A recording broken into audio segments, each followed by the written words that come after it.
I bought this as a fairly standard bike. It was running, but that was about it. Like I say, it's standard when I got it, and I've done this sort of calf racer routine on it. Set a clip-on handlebars, this nice shiny aluminium fuel tank that came from India, new tyres, new suspension, powder coated. It's just dirty from where it's been sat about. Now this was at the point where I was test riding it around the village, and the only thing that was really wrong with it is it didn't seem to be charging the battery. But at the time I was experimenting with these lithium ion batteries, and I don't know if it's a problem with the battery or the charging circuit or what, but I just couldn't get it to charge, and I got a bit fed up with it, and I've stuck it in the garage and haven't really done much with it, because it's really stupid, because it's essentially finished. It just needs cleaning. Now there's a little bit of damage to the paint on the subframe, because one of the things I found when I started test riding it was it had an oil leak out the rear oil seal. But what I like about these bikes, as opposed to my Japanese stuff and that, is they're very car-like, in as much as they've got single plate clutches and gearboxes to bolt on the back. So I can have that gearbox off, change the oil seal, and back together within an hour, really, because you just drop the rear suspension off, swing arm, sorry, and that's ever so quick, and they're really quite easy to work on, and it's very basic technology.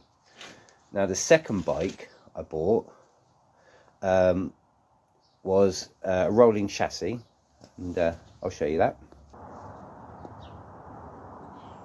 Now this bike came pretty much as you see it now. I just took it apart and had the powder coat, frame powder coated, and in the advert it said it's got a professionally welded rear subframe, and when you see things like that on an eBay ad, you think, well, that's going to look like it's been done by a drunk toddler. But when you look at it, the guy's done a superb job of it, and he's also made all this bracket up to fit the seat on, and it's a really nice, neat job. I was quite surprised, and you don't know how different it is until you look at a standard one.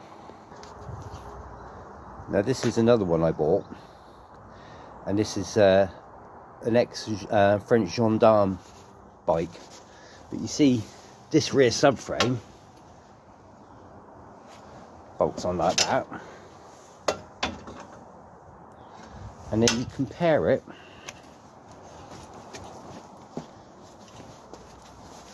to what's here, and look at the subframe again where it bolts. To me that looks sort of like factory. He's done such a nice job of it. Now this bike originally came with this engine, and that looks nice and clean and so on, and there's been evidence where it's been taken apart. I don't think you can really see it there, but there's sealant where the heads have been off it, and maybe the barrels. And I mean, they're ever so easy to fit. They're basically held in with two bolts at the bottom of the frame, but the wiring's slightly different to the other bike. This is an older engine, and yeah, so I'd have to find the right loom for this. So this engine came out the gendarme bike, which I'll show you a picture of in a minute. Now it's dirty and horrible, but I've heard this engine run, and it's absolutely perfect. It runs beautifully, and I've got all the wiring loom for that, and I've left all this ignition amplifier and so on intact. So I mean, electrics are my worst subject, but it's literally 3 or 4 plugs and this thing will run. That's where it plugs into the coil. So what I'm thinking now is give this a clean up and put this engine in this bike. So I think that's going to be this weekend's project. One of the main reasons I bought this bike is for these wheels and tyres. This is how they come. They've got really good disc brakes. They've been what looks like powder coated, but maybe just painted really well, and these tyres are brand new. Now, anybody who's ever bought tyres for a motorbike lately will know they are not cheap, so that represents quite a lot of the value of the bike. The forks are also really good, there's no pitching on those at all, and whoever was building this was doing quite a nice job of cleaning it and getting it all quite nice. But the idea is, I've been spending the evenings this week stripping my gendarme bike down to nothing. Now what I do is I sell the bits surplus to requirement on eBay, and it offsets the cost of the build. Now I've advertised this frame, and if somebody wants to buy it they can, but if not, what I'll probably do is a more elaborate build than what I'm proposing on the Scramble bike, and I'll use the engine from the Scramble bike, but with a one-off wiring loom, which obviously I have to get somebody to do, because like I say, I'm absolutely rubbish at wiring. But for now, if I just use all the hardware, the coils, the wiring and so on of this bike, I think that'd be quite a quick build. And I'm just going to do a very, very basic job in the sort of less is more. It's going to have straight bars.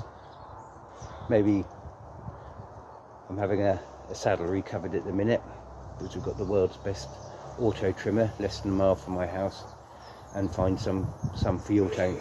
The fuel tank that I got with the bike is absolutely shot. I don't know where I put it now, but it's completely rusted through.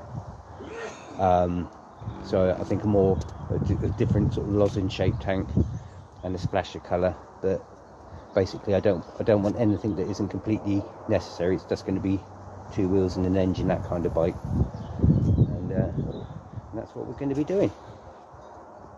If you've watched my boat repaint videos, you'll see that I use these clean and strip wheels, and I think they're brilliant, and I'm going to be using them on this as well. So I'll show you it in action, and then I'll tell you what I like about them so much. You can see how quick that is, and if you keep it very light, there's no scoring on that whatsoever.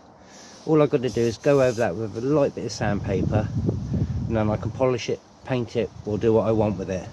But it's just the speed of it. Now I watch other people's videos, and I think some people seem to think there's a valor in, if it takes absolutely ages, it's better. And if you want to use a toothbrush or God knows what to clean things like this, crack on. But I mean, I just look for the quickest, easiest, most non-invasive way of doing it. I mean, if there's a quick way of doing between the fins, I've never found it. That's always going to be laborious, and you can't really use power tools on it. Maybe a Dremel or something. But yeah, but because the way these engines are, and they've got quite big flat areas on them, the clean and strip wheel for me just works absolutely perfectly.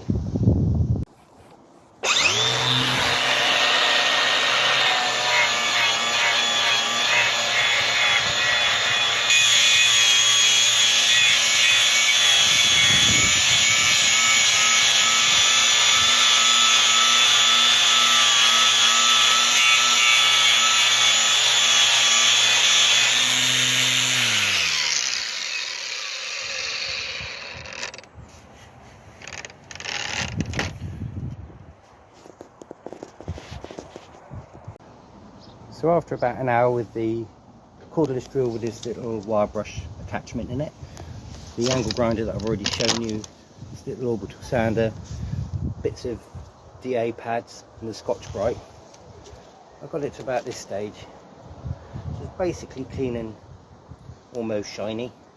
I'm not going to go down the polish route on it, it just takes ages.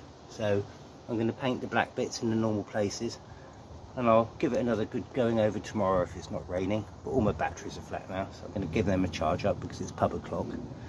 And yeah, paint the black bits black, and go over the rest of it with a Scotch-Brite to even it all out, and shove it in the frame. If you've watched my boat repaint videos, you'll see that I use these clean and strip wheels, and I think they're brilliant, and I'm going to be using them on this as well. So I'll show you it in action, and then I'll tell you what I like about them so much. I think I'll wrap the video up there for today. Like I say, hopefully over the weekend I'll crack on and get some paint on it, and I'll make some more footage on that. But if you're enjoying what I'm doing so far, and I'm pretty new to it all, give us a like and subscribe. I'm pushing 60 with no pension, so pretty desperate now. Anything else, you know? So I got 15 projects I counted up the other day. Bikes, cars, boats, what have you, ice cream van even. So yeah, have a look at them and let me know what you think. Cheers.